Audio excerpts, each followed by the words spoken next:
giving you about a 30-second to 60-second warning.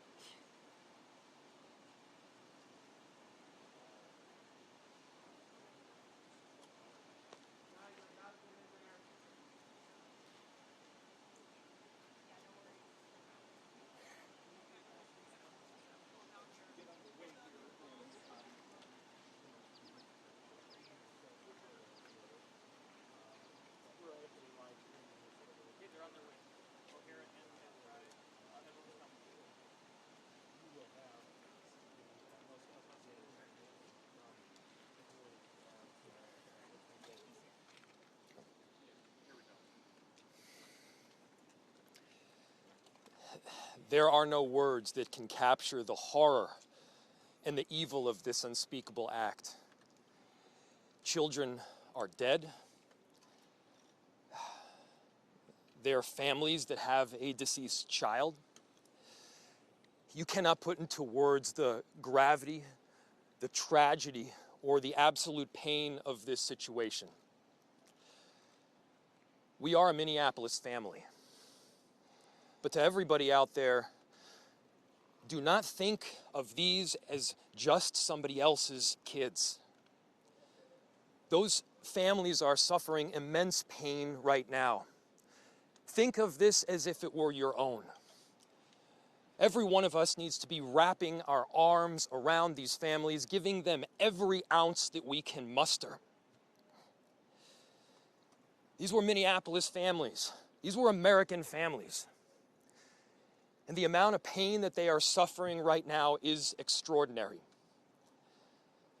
And don't just say this is about thoughts and prayers right now. These kids were literally praying. It was the first week of school. They were in a church. These are kids that should be learning with their friends. They should be playing on the playground. They should be able to go to school or church in peace without the fear or risk of violence, and their parents should have the same kind of assurance.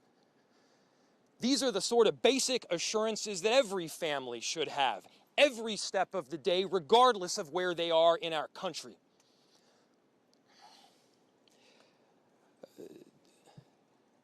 I'm so deeply saddened, and I'm so sorry to the families that I know are suffering right now.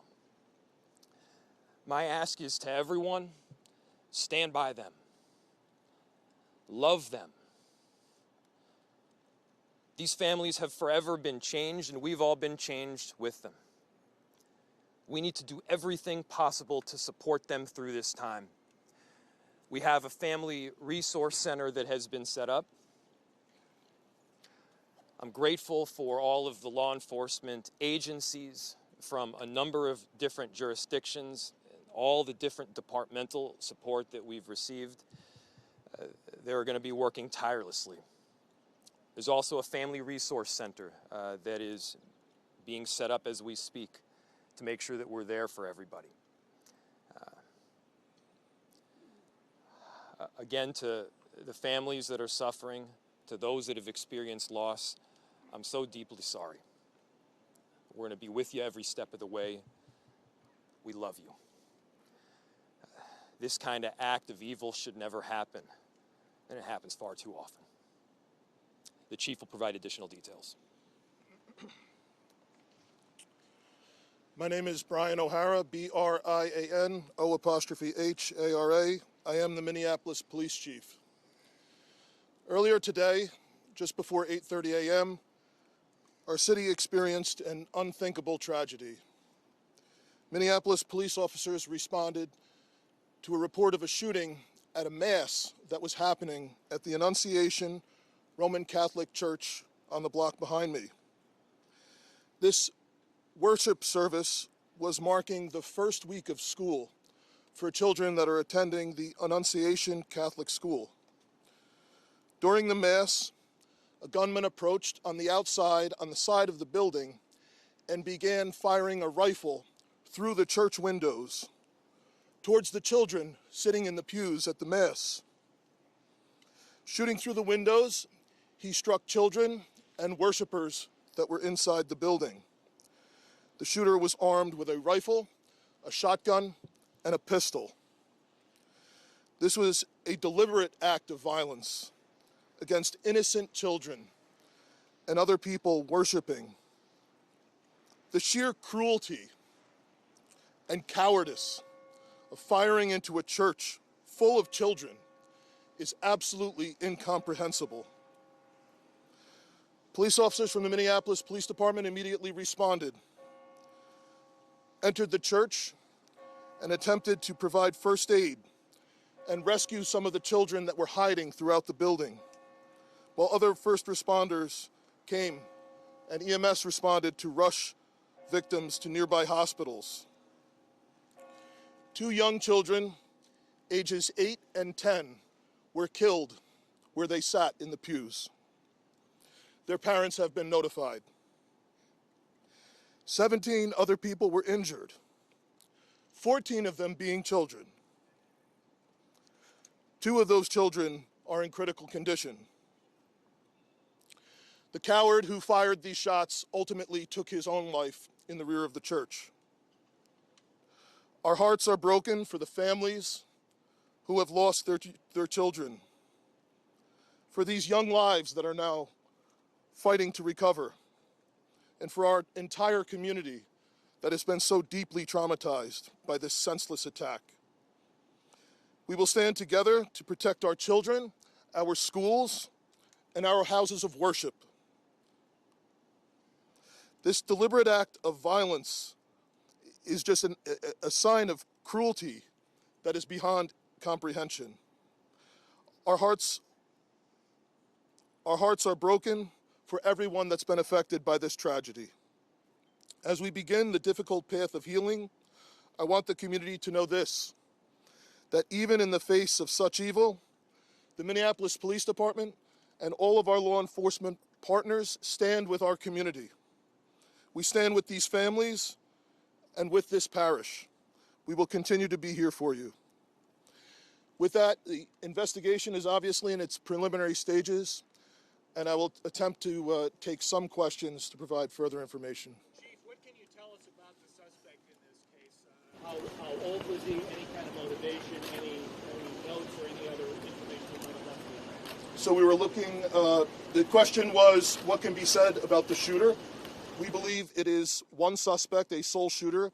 We believe he is deceased. He is in his early 20s, does not have an extensive known criminal history, and we are looking through information left behind to try and determine some type of motive.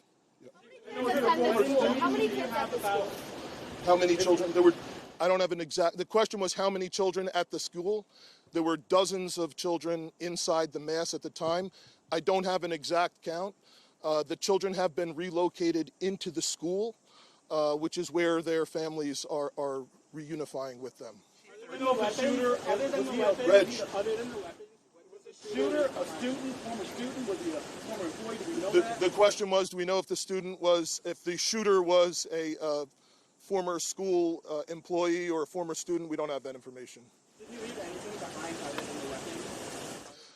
There's a vehicle. The question was anything left behind? There's a vehicle that we believe that the suspect used that is being searched, and we will be conducting other searches related to this. Inside the parking lot here. There was some neighbors who said that the door to the church had been barricaded. Yep. Is that correct? So the question was, neighbors had said that the door to the church had been barricaded.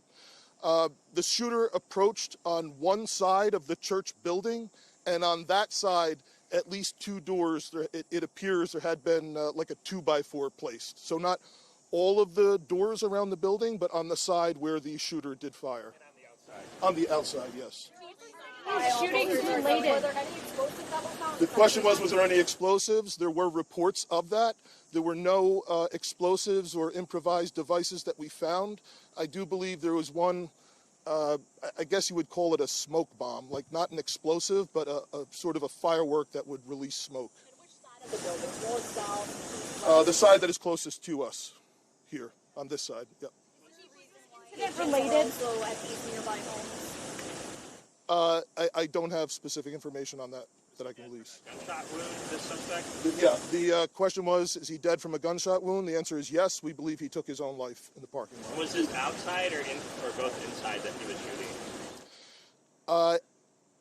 The question was he shooting outside and inside? He was absolutely shooting outside of the building on the side of the church, inside through the windows. It appears he may have gone inside, but I don't believe we've located any casings inside the building. So I'm not certain if he fired also while inside. It appears, if not all, most of the shooting happened outside the building. Shooting related to any other shootings that happened in the last 24 hours? Yeah, Taylor's asking, is this related to any of the other shootings? This does not appear to be related to any other shooting in the city. You know approximately how many rounds were fired? The question was how many rounds? I would say it's in the dozens. We don't have an exact count. There's a sidewalk on the outside as well as a grassy area, so obviously we are going through and taking our time to process the scene. Was he firing just one weapon, like the rifle, or? The question was he firing one weapon? We believe he had fired all three. He had a rifle, a shotgun, and a pistol.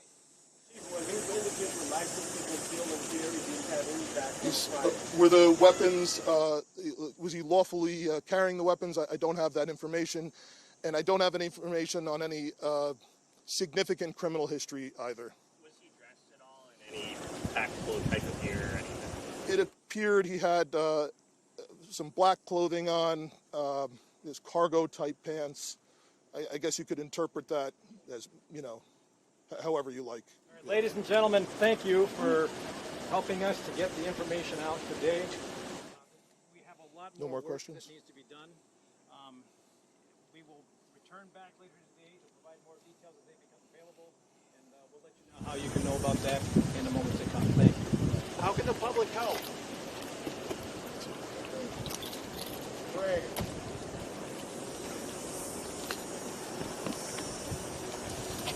Once again, folks, if you have further